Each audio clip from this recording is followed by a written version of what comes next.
What's up, everyone? My name's Chris Marshall with my boy Frank G. We are the hosts of Build the Empire podcast. Frank G, tell the people what we do. What's going on, everybody? Chris and I, we discuss established empires while showcasing us building ours. I tell you, on this Monday, you came in hot. You came in with a lot of energy. How you feeling over there? I'm feeling good, baby. I'm feeling good. What's going on in your life that you're feeling so good? Normally, you don't come in hot. We did 128 episodes. I've never seen you or heard you come in this hot before. Well, hot things are going on. Any hot women? Work is good. I mean, there's always hot women. I always say that too. There are hot women everywhere. Life is good, man. I got nothing to complain about. So, what is more readily accessible for you? The hot takes, the hot cash, or the hot women? You said the hot cash? Uh-huh. Yeah, that's probably the one. The cash is hot right now. Cash is hot. Yeah, it's the hottest out of all those. That's for sure. I tell you, my cash right now is cold. I'm in Antarctica. I have the same amount of money as I did pretty much in June. It's frustrating, but it is what it is. Which kind of, I guess, segues to part of this conversation I want to have with you, Frank G, the boss man, Boss G. Talk to me. What do we got? You know, in our respected area of sales, of what we do, our 9 to 5, our money maker, where we make that hot cash, you are a boss, quote unquote, right? Yes, sir. I manage a team. You manage a team. I am a part of a team. I am what you call a peasant. That's pretty low. I don't think you're a peasant. If the cash sure is feels hot, like it at times. if the Sure cash feels is hot, like you can't be a peasant. it is definitely tough being a team member when you have a boss and that boss has a boss and that boss has a boss and etc. And you have Of a ladder course. of bosses. And it raises this question because this has happened to me recently. Okay. I have had 2 great months. I started half this month hot. Second half, not so hot.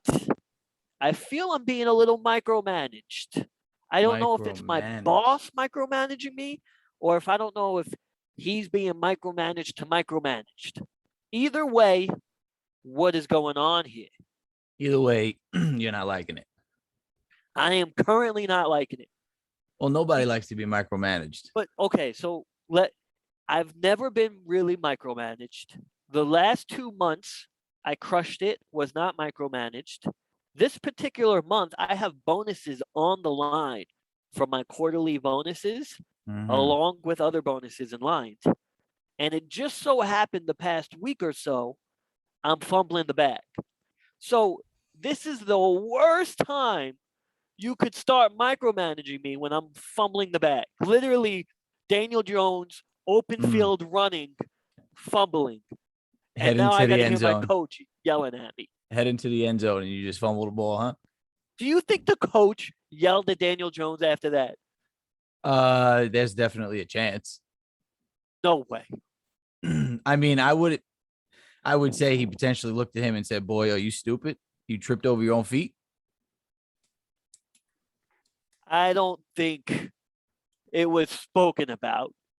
I watched that on film many times and maybe laughed at him. They laughed at him, but he did not have to go to him and be like, "Look, we need to do some running drills." Like he fumbled. He knew he fumbled. He did not need to be told he fumbled and managed. Well, that's the difference of being, I guess, what you call a peasant and the other person being the coach or the boss. The boss can tell the guy that he manages whatever he wants in the realm of professionalism. But this makes me, the peasant, frustrated. Well, also, when you say micromanaged and things have changed, now what are they micromanaging? Is it just more severe on your day to day if you're not doing this at a certain time or this many calls, dials? Me being in phone sales, they increased my workload by double easily for the past year, walking into September. They doubled my workload. In addition to my workload being doubled, they now also want me to make more phone calls. So So if your book is doubled, would that automatically get you more phone calls? no, they want me to cold call prospect. So So if my not a book book of. doubled, yeah, it's my book doubled of the ordinary work I typically do, and now I have to cold call these prospects where I don't know if it's just my industry or in general, cold calling is relatively dead because you get the same response Yeah, rate and the same conversions via email. that makes sense. And maybe a less annoyed person when you're calling their house. Correct. So the data of calls is just inaccurate. That It's makes not, sense. and but it becomes problematic when my boss's boss or whoever is looking at that data and is saying, well, what is this guy doing for 8 hours a day if he only has 12 phone calls dialed in? I mean, it's definitely a specific to the business kind of thing, but I would imagine if your work is doubled, you were busy doing that work and not cold calling people.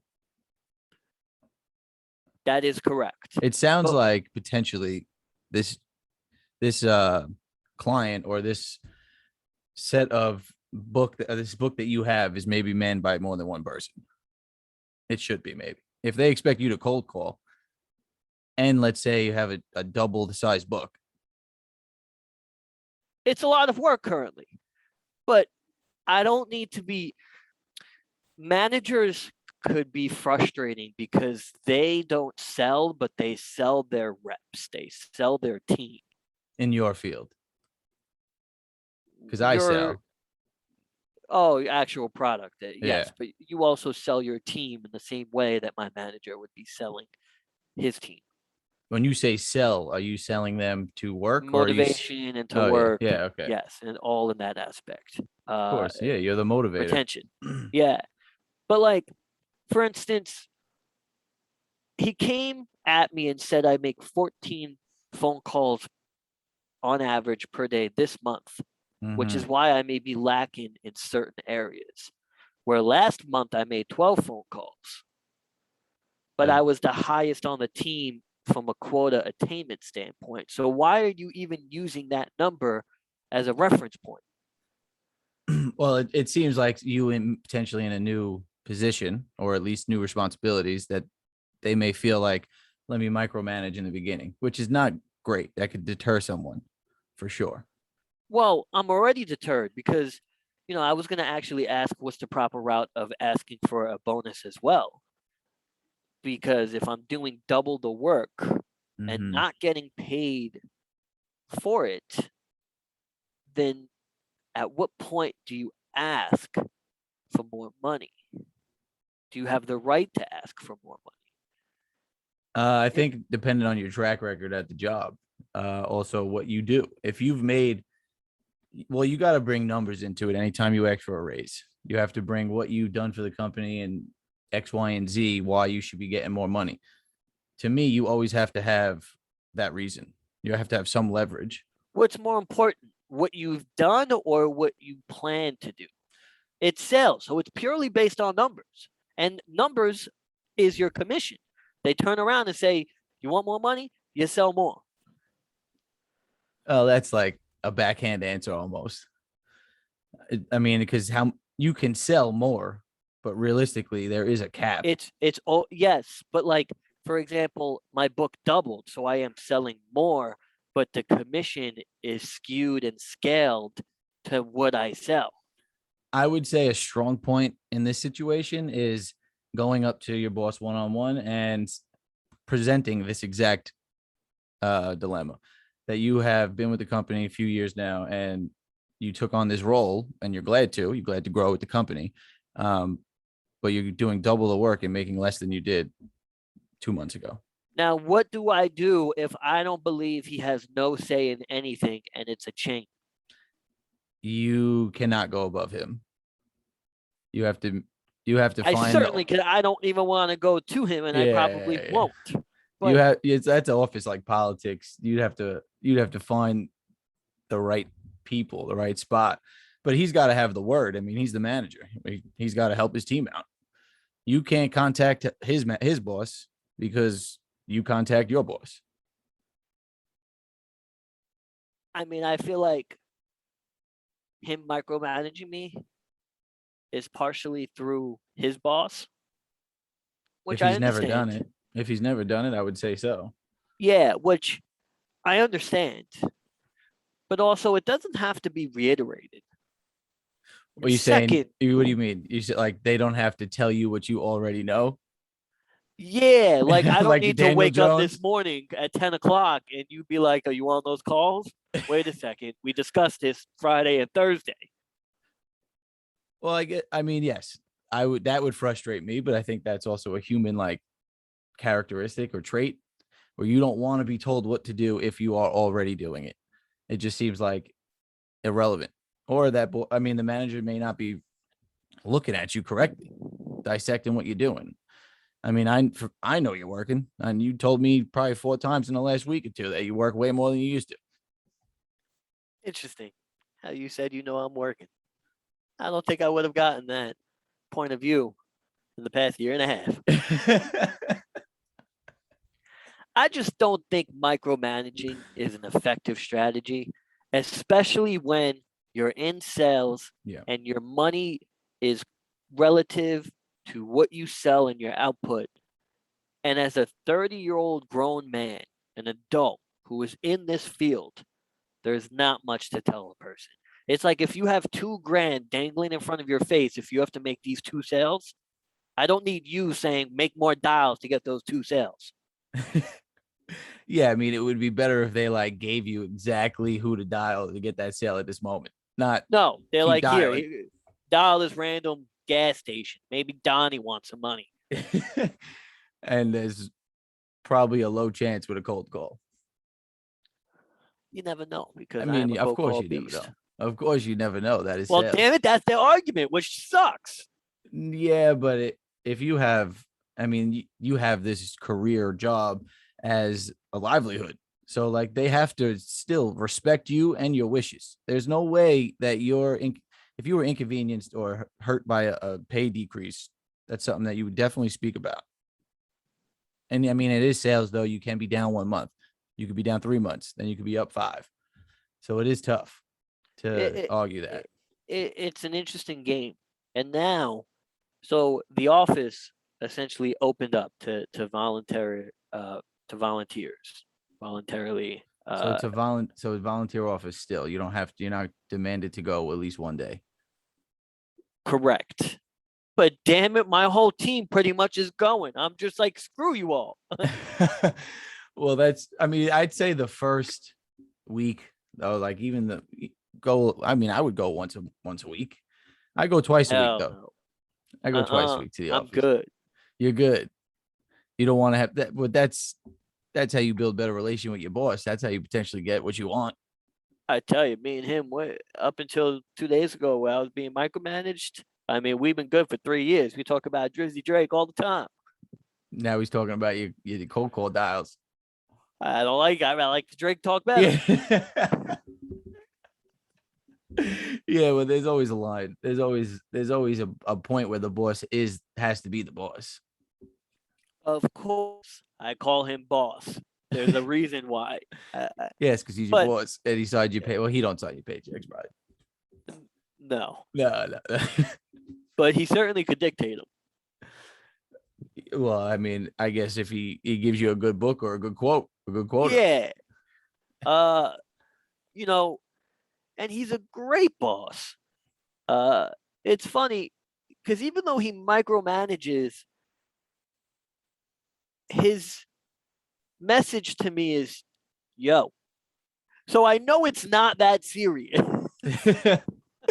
As in, like he hit you up he communicated with you, Slack, email or yeah. Slack. Yeah, Be like, yeah. "Yo, what's up? Should make those dials?" Yes, I'm on them. It sounds like he's more checking in on you as like a father figure or just like a role model or a He has friend. always been more like he's always been looking out for me from I think superiors. Yeah, I mean that's good. He's got your back. Your team helps him make money. Yeah, well, it's also a little frustrating. I thought I was making a good amount of money this month, and now the whole team, including him, made money, and I don't think I'm going to make any. I tell you, man. So I get a quarterly bonus, right? Or I have a chance to make it, Yeah. which is the third month of every quarter. For the last 3 quarters, on the last month, on the last week, I straight up blew it. For the last 3 quarters in a row. Yep, yep. I cannot tell you my frustration levels. That, my friends, is sales. There are the lows and there are the highs. The lows are low and the highs are high. And trust me, when the lows are lows, you are a complete dickhead to the people and loved ones around you. It is important not to bring out your work frustration to the people in your personal life. You can't quite bitch to them neither. It Yeah. just don't make sense. Yeah. Why are you so angry today? Oh, that ain't my quota. My quarterly's gone for the third straight time. It's 9 months. I tell you what, though, it is a very understandable reason to be frustrated. So I probably should say that in a relationship. They may understand. Do you know what it's like losing $3,000 right off the bat? No, maybe. I don't know, but I just did. Yeah, it's not good. It's not a No, good feeling. no, it's not a good feeling. I tell you though, when you make it, I'm the most loving, welcoming person. Sure, come in my room. Welcome. What do you want? I'll buy you whatever. You want some dinner? Yeah, I would say a successful sales high is an incredible high. I mean, it's like A way better high than any drug I've ever taken. yeah, it's similar to like, or even better than a runner's high. I mean, you just feel good, invincible. You're not, I but There are way many drug highs that are way better than a runner's high. So I don't even know why you would equate a runner's high to a sales high. I mean, a runner's high, I put it Sucks. in the same category because you are hustling to get this high. You are not just taking a pill or smoking some weed or Some popping a ganj, mushroom. popping mushrooms. I mean, you probably have more fun. I would definitely have more fun popping a mushroom than getting a runner's high. Hands down. Obviously, it's because you don't run. I would rather smoke weed than run and get a runner's high. Man, runner's high is the least high I want to get. For you specifically, this was a bad example. But regardless, the point is the high of being successful at sales is a good one. And it's frustrating when it's not. It sure is a good one. But here's the thing as well, which is interesting when it comes to sales organizations, is when you're within a company, let's say 2 years, and every year after that, now I'm with a company 3 years, you're with a company like 7 years. How could you fire someone if they lack production? If you have tenure? That just shows that there's other variables, unless your personality and demeanor fully changed. Yeah. You could change your like or your attitude towards the job. Something's wrong. I Yeah, mean, which they'll get rid of you. That's yeah, cultures. But yeah. like, if that's not the case, you should never worry about security. But that's definitely not the case, though. It's definitely not the case. Yeah, no. If I mean that's they in your contract, it probably states that at any You're an moment. at will. You're an at will employee. Yeah. So at any moment, they could give you the smallest reason, and that it's valid. I swear, the at will employee agreement is there for cultural purposes. It's not really for production. It's if we don't like you, we want the ability to get rid of you without being sued. Well, I mean, I would agree partially for sure on that because culture. I mean, it would take a lot or a long time anyway to destroy a whole office's culture, but it only takes one person to start that train. So yeah, that makes sense. You want to get rid of that guy who's bumming everyone out with a bad attitude. I tell you, I think a lot of people at my job have that type of attitude, except for me, except for the past week. And Except the past I week. mean, it would be pretty damn interesting because, like, you don't want a new employee next to these guys Why not? because they just bum you out a little bit. And which is odd is like, they could still make 140 grand and still bitch. It makes no sense. Yeah, I guess everyone's different. I mean, they've probably been hitting, depending how long you've been there, you've been hitting 120 grand, 100 grand every year. Now they're bitching 5 years later. They want 180 grand. That's just all relative to how you So move it. now pre-COVID, I was making overtime and business was better and etc. Yeah, for everyone. Now I've made the same amount of money almost to the exact dollar year over year for the last 3 years. But I've taken pay cuts in some areas. I've taken no more overtime, which was an additional 10,000 a year. So now let's say I go back into the office, making the same I did year one. You're gonna bring up your commute Correct. and your This is money. an additional $6,000 per year. Yeah, so that is another thing to bring up when asking for a raise. I brought up my commute 4 years ago when I got promoted first in Ferragamo, and I got an extra 5,500. Yearly? Yeah, because of the commute. I told them exactly how much the commute was going to be. You added lunch in there. I mean, you the number was actually a little higher. You were X for obviously. But no, I mean, I bring my own lunch, at least try to. Because you want to pocket their lunch money. I did not tell them I'm going to be spending $25 a day on lunch. You need to cover it. I'll tell you that. $5 a day is excessive. 15. That's another thing too. When I go back to New York City, if I go Yeah. back to New York City, I would imagine prices have increased. And there's also actually less lunch spots. So I do work in the city 2 days a week now. There's literally 3 restaurants. Instead of it being $13 to $15, it must be $17, $18. Yeah, I think I paid $19 for lunch today. Today I also For that sandwich? yeah. It was I mean, it was a sandwich and a Oh, bag the of belly chips. bomber, kid. Yeah, that was a sandwich that made me want to go to sleep. Yep. You had that at like 11:40. Yeah, that's because my team, it gets me a little frustrated. They like to eat at 12 on the dot. I'd like to eat like later at 1 o'clock or something. I like pushing back lunch as late as late as possible. possible. Yeah, because when you're done with lunch, you have less. You're done with work. You have less time. Yeah, I used to yeah. work in one of the stores for Ferragamo, and I would always take lunch at 2, back at 3, gone at 5. Yeah, That was that's great. how I would rock. Yeah, that's just how it is. If you had to pick an ideal shift, what would it be? An ideal shift. 8 to 4. Well, I guess it would be 8 to 5 with an hour lunch, right? No, it's either 9 to 5 or 8 to 4. Well, it's 9 to 6 though, because you have an hour lunch. Yeah, it's 8 to 4, It 9 to 5 for me. I could choose. Depends when I get in. And I could literally leave. Are you paid for your lunch hour?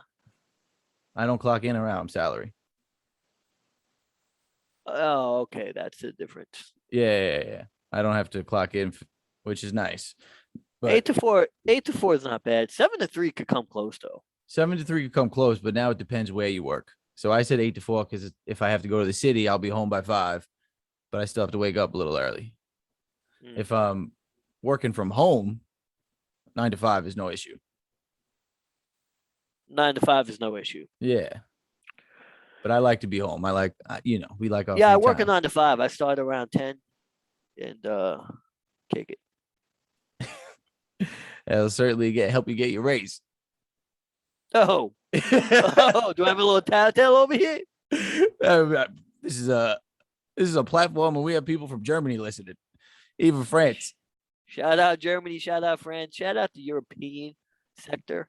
I sure want to go to Europe pretty bad. Yeah, man. Definitely gonna take a flight to Canada soon, hopefully. Trying to go to Canada, huh? I love Canada, man. What's in Canada? Montreal, Toronto, Drake. Drake mostly is in Miami. I mean, Canada's a good time, man. There's beautiful women all over the world. I know they're in Canada. How do you know they're in Canada? I've been to Canada. Interesting. I feel like you're telling the whole story without telling the story.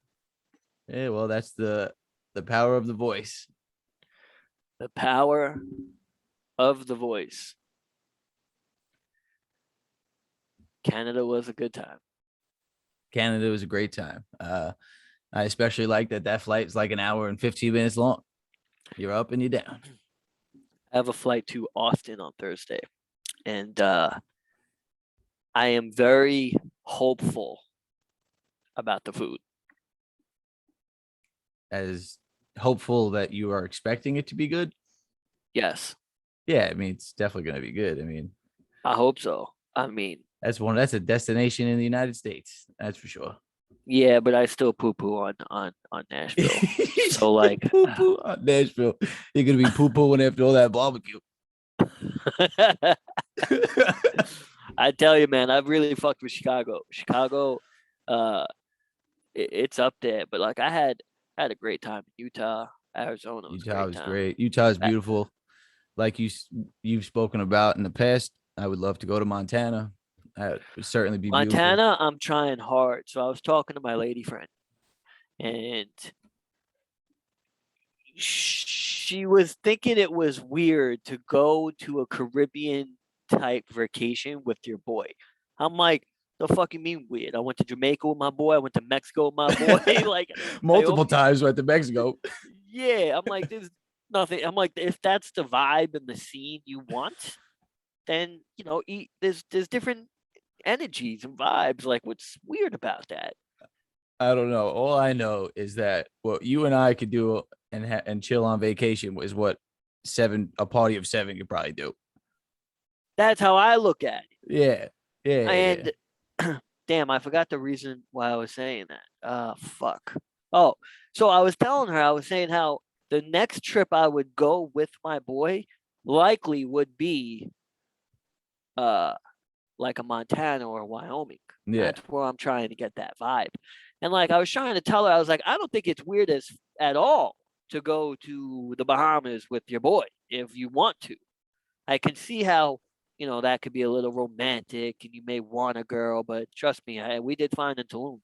And Oh, yeah. That's for but sure. like from her aspect, or I guess in a relationship status, I'd be more weirded out if someone was like, "I'm going to Vegas," outside of like a party, a birthday party, or if you just like gambling. If you're just like, I'm randomly going to Vegas and you're in a relationship, that's a little stranger than if you're going To to the Bahamas Montana. with your boy. Oh, Montana. Yeah. Well, yeah, for sure. I mean, Vegas is different though. You hear Vegas, what are you thinking? You're thinking Pool parties, bathing suits, boobs out, ass out, clapping you're everything. thinking all the vices that exist in the world. Pretty much prostitution, drugs, alcohol, gambling. Yeah, at least the big ones. But other people have probably also commented going away, you and I, and you just look at them like, the fuck, shut up. We're having a great time. I I used to get that slightly. I don't not often, but it really is funny to see the perspective of other people when me and you just dip. Uh, one, it's interesting how many people think we're brothers. Yeah. Two, God, we have a great time no matter what. And Yeah. like I try to tell people, I was like, look, one, when you're older, it's hard to collaborate a trip Mm-hmm. with a group of boys between who's got a wife, who's Who's got a girl, working? who's working, who could take off, who could afford it. But like if you do have that one homie that would rock with you and like you could just set shit, Yeah. you really could make that time better than any other time. That's exactly why we do it. I mean, we know what the vibes are. We know when you We know go what's to a going new down. city, you bring the vibes, and then those vibes just escalate to better vibes. This year we've been to quite a few places. I've been to a little more than you have, although you're going down to the 305 without me. When you going back? When you going back there? I'm going in 2 weeks. 2 weeks. 2 weeks, 305. Yeah, maybe you'll find Peanut. Or Frank Now, Cheek. well, if you see Peanut, you call Frank G. Yeah. Out of all the places you've been to, where you thinking was the spot thus far? Ooh, that is very tough because there's different vibes at each spot. It's everyone. But to be honest, and I named out, I liked Arizona and Utah, and I fuck with Chicago really hard. Atlanta. Atlanta is a sleeper, man. Yeah, Atlanta's a hot spot. Atlanta was Atlanta, fun. that first night when you looked in the street and it was purple, Yeah, and you're yeah. seeing these like just pimped out cars like Yo, bumping. it, Atlanta was it, man.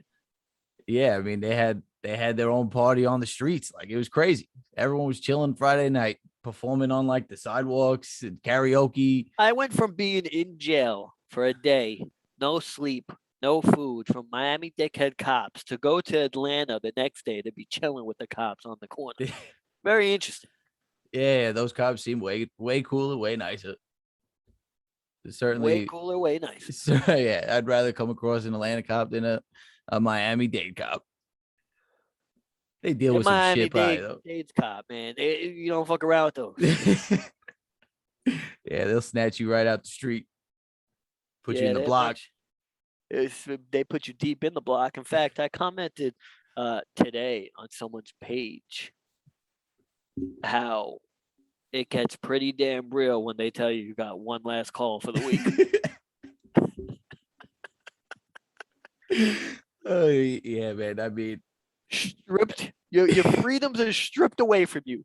You have nothing on you but this orange lumberjack suit, and they give you a payphone that you don't even know how to use. That like the RA of the jail block comes and fucking makes your login. I It tell tells you, you it's crazy.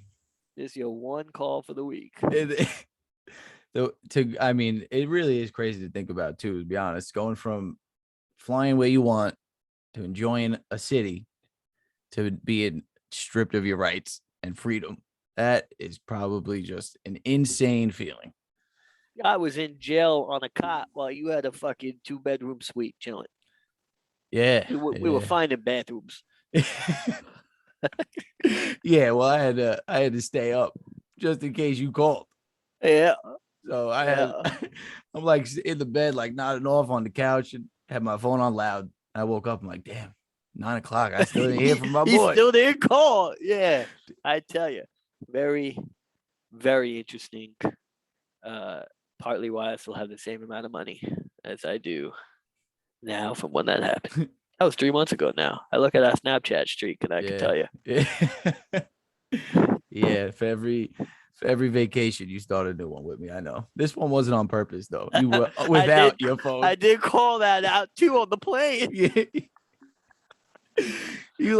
You spoke it into existence. Now how it happened, you did it, but like it still happened. I got out of jail. I was like, yo, my bad about that streak. But that one, that wasn't I can't ask for help there. Hey, yo, could you real quick do a snap? His name is Frank J. Yeah. Imagine. I tell you, that'd be a nice cop, I guess, or a nice corrections officer. Man, I saw the devil as a cop there that day. That was interesting. Yeah, there's some grimy people out there, man. Yeah. Well, I guess you learned about life, micromanagement being micromanaged at work to micromanaged in society. Yeah, man. That's some part of the lows, but life has a lot of highs. That's for sure. Yep. I'm gonna go get high. I'll be back next week. I got a flight to catch also, Austin, Texas. I'll let you know how the food is, Frank G. Frank G. Say your last day. Well, in a couple weeks, I guess we'll have a review on 2 cities. So 305 I mean, we know the review of the 305. Well, no. Our last review of 305 was very bad. Yeah, we just went over it. But 305 food typically consists of moisture. Moisture? Pink,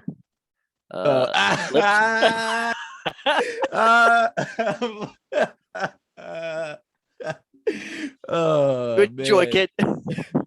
You guys have a beautiful night. We'll catch you next week. Peace and love.